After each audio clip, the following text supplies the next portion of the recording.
నా క్వశ్చన్ ఏంటంటే ఇప్పుడు అనేక టెంపుల్స్కి మనం చాలా డబ్బులు ఇన్వెస్ట్మెంట్ చేస్తాం.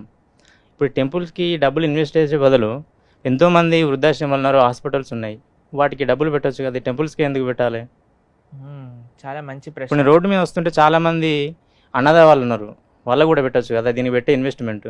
చాలా మంచి ప్రశ్న అడిగారు. మీరు ఎప్పుడైనా ఇదే ప్రశ్న ఎవరైనా మాల్ కడుతున్నప్పుడు వాళ్ళకి వెళ్ళి చెప్పారా?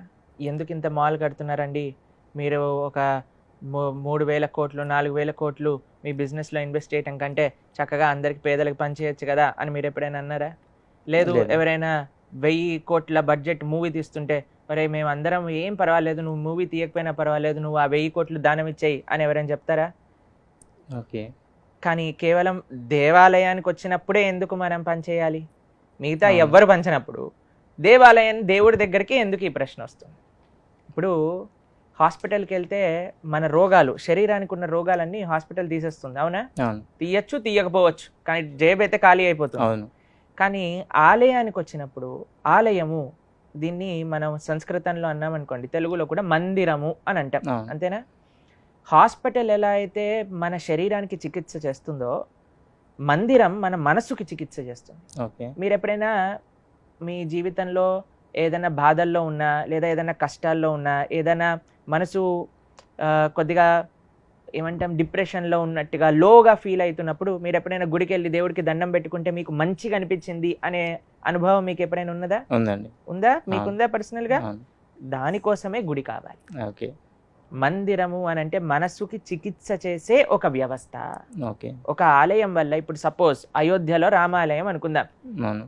కొన్ని కోట్ల డబ్బులు కట్టి ఆ అయోధ్య రామాలయం నిర్మాణం అయింది. అవును. ఇప్పుడు మీకు ఒకటి తెలిసిన, వరల్డ్లోనే అత్యంత విజిటెడ్ ప్లేస్గా అయోధ్య మందిరం అయోధ్య. మారబోతుంది. ఎంతమందికి జీవన ఉపాధి, ఎంతమంది కార్మికులు పనిచేశారు, ఎంతమంది ఇంజనీర్లు, ఎంతమంది ఆర్కిటెక్ట్స్, ఎంతమంది బిజినెసెస్ చేస్తున్నారు. ఇప్పుడు ఎయిర్పోర్ట్ వ్యవస్థ, ఎకానమీ ఎంత పెరిగింది అక్కడ. అది కేవలం ఒక మందిరం అనేది ఏదో అవసరం లేని ఇన్వెస్ట్మెంట్ కాదండి. మన అలా ఉండుంటే మన రాజులు అంతంత కష్టపడి ఎందుకు మందిరాలు నిర్మించారు పూర్వకాలంలో? ఓకే. సినిమా థియేటర్ నిర్మించుంటే అయిపోయేది కదా, మనందరం హాయిగా సినిమాలు చూసేవాళ్ళు. సినిమాకి వెళ్ళి చూసి బయటకు వచ్చాక ఏ మోటివేషన్ రాదు, మనకి డిప్రెషన్ వస్తుంది, అనవసరంగా డబ్బులు తగిలేసాం ఈ సినిమాకి అని. కానీ ఈ గుడికి వెళ్ళి వచ్చినప్పుడు ఎప్పుడు మనకు అలా అనిపించదండి. మందిరము అని అంటే ఎక్కడైతే భగవంతుడు కొలువై ఉంటారో ఆ స్వామి యొక్క శక్తి, ఒక టెంపుల్. ఇప్పుడు తిరుపతి వెళ్ళారు గీతాంజలి గారు, దర్శనం చేసుకొని వచ్చారు, వెంకటేశ్వర స్వామి హుండీలో డబ్బులు ఇస్తున్నారు. ఎన్ని అద్భుతమైన కార్యక్రమాలు వాటితో చేస్తున్నారు, ఎన్ని లక్షల మందికి అన్నదానం చేస్తున్నారు, ఎన్ని లక్షల మందికి వైద్యం అందిస్తున్నారు, ఎన్ని ఇన్స్టిట్యూషన్స్ నడుస్తున్నాయి, ఎంతమంది ఎంప్లాయీస్ పనిచేస్తున్నారు టీటీడీలో, అవును. అవునా కాదా చెప్పండి?